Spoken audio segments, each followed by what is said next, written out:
Yup! Kanta ko to para kay Rancel.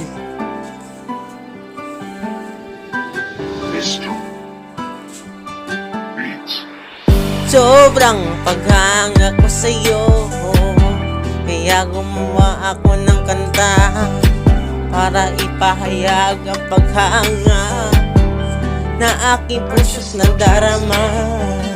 Sana'y makatiktok kita balang araw tayong dalawa.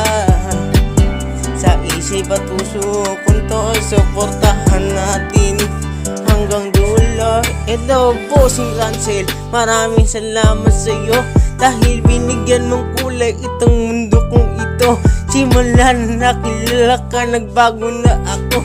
Lahat ng ginagawa ko, ito'y para lang sa'yo. Nag-e-edit ako ng mga picture mong ito upang i-upload sa Facebook at mas lalo ko pang sumika.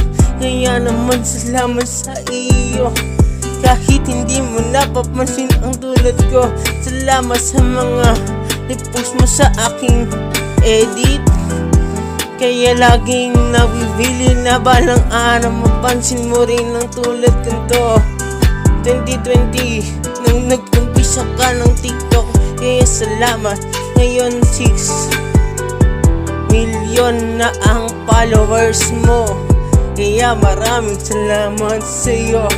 Salamat din sa mga editors mo. Salamat sa lahat ng sumusuporta sa'yo mula noon. The best si Rancel sa TikTok, ang bait niya pa, nakakawilig talaga. Ang iyong ganda ay wala talagang kapanday panislahan sa kanyang ganda. Kaya ako'y tinamaan talaga dahil sa iyong ganda ay sobra na bossy.